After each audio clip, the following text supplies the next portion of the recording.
नमस्कार साथियों, कैसे हैं आप सभी। आशा करता हूँ स्वस्थ होंगे, मस्त होंगे, ज़बरदस्त होंगे और आपकी पढ़ाई बेहतर ढंग से चल रही होगी। हम लोग गुणनखंडों को पढ़ रहे थे कि गुणनखंड क्या होते हैं, कैसे होते हैं और उनकी संख्याएं क्या होती हैं। सम गुणनखंड कैसे निकालते हैं, विषम गुणनखंड कैसे निकालते हैं, ये चीज़ हम लोगों ने पढ़ ली थी। अब हम लोग आज पढ़ेंगे। आज का टॉपिक है अभाज्य गुणनखंडों की संख्या को ज्ञात करना। आइए देखते हैं कैसे निकाले जाते हैं अभाज्य गुणनखंड। जैसे मान लो कोई संख्या 24 दी जाए और आपसे पूछा जाए कि 24 में कितने अभाज्य गुणनखंड होंगे। जैसे आपसे कहा जाए कि 24 में अभाज्य गुणनखंड की संख्या ज्ञात करो, तो हम इसको कैसे हल करेंगे, आइए देखते हैं। देखो, हम लोगों ने पढ़ा है कि कोई भी संख्या है उसके अभाज्य गुणनखंड और गुणज में आपको अंतर पता है। गुणनखंड का मतलब है फैक्टर और गुणज का मतलब होता है मल्टीपल।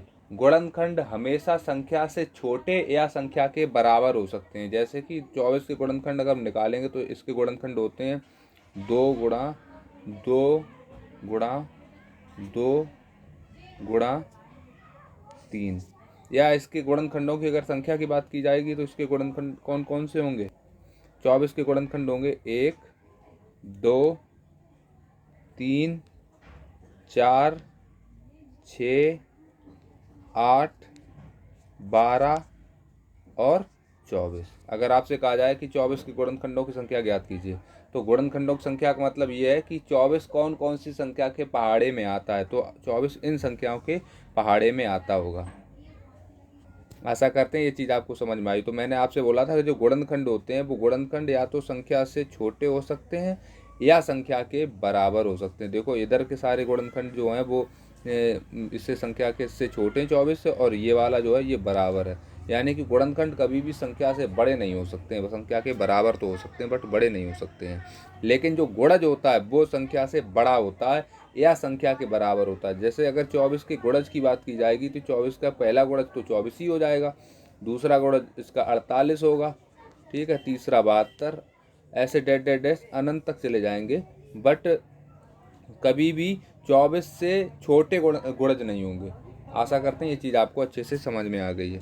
आइए हम लोग इस सवाल को देखते हैं कि 24 में अभाज्य गुणनखंडों की संख्या क्या होगी। सबसे पहले हमने इसके सबसे अभाज्य छोटी संख्याओं में मतलब इसको तोड़ लिया है। आइए हम लोग अब इसको देखते हैं कि 24 को कैसे करेंगे। देखो, हम जब गुणनखंडों की संख्या ज्ञात करते तो क्या करते थे, 2 की घात 3 गुणा 3 की घात 1, और इन दोनों में एक एक जोड़ देते थे और जोड़ने के बाद उनका जो घातें निकलती तो उनका आपस में गुणा करते थे, तो हमको गुणनखंडों की संख्या प्राप्त हो जाती थी। लेकिन यहाँ पे जब हमें अभाज्य गुणनखंड निकालना है तो हमें सिर्फ और सिर्फ क्या करना है, इसकी घातों को आपस में जोड़ देना है बस। यानी 3 और 1 4, तो यहाँ पे अभाज्य गुणनखंडों की संख्या 4 हो जाएगी। और यदि आपसे भाज्य गुणनखंड की संख्या पूछी जाती यहीं पे तो आप लोग क्या करते, और यदि यहीं पे पूछा जाता तो हम क्या करते, टोटल गुणनखंड निकाल लेते, मतलब कुल गुणनखंडों की संख्या निकालते। कुल गुणनखंडों की संख्या निकालने के लिए क्या होता कि यहाँ पे भी एक जोड़ दिया जाता है, यानी 4 हो जाता है भाई। 3 है ऊपर 2 की, तो जब 3 में 1 जोड़ेंगे तो 4 हो जाएगा, और 1 में 1 जोड़ेंगे तो कितना हो जाएगा 2, और आपस में इनका गुणा किया जाता है तो 4 दूनी 8 आ जाता। यानी कि समझना कि कुल गुणनखंड कितने 8, उसमें से अभाज्य गुणनखंड कितने 4, तो भाज्य कितने हो जाएंगे, तो 8 में से जब 4 को घटाएंगे तो आंसर आ जाएगा 4। यानी कि 4 भाज्य होंगे और 4 ही अभाज्य गुणनखंड हो जाएंगे। आशा करते हैं ये चीज़ आपको बहुत अच्छे से समझ में आ गई है। आइए हम लोग दूसरे उदाहरण के माध्यम से सीखते हैं।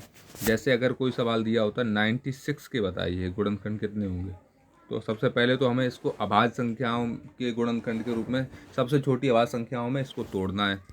96 को आप ऐसे तोड़ सकते हैं 12 इंटू 8, क्योंकि 12 8 96 होता है।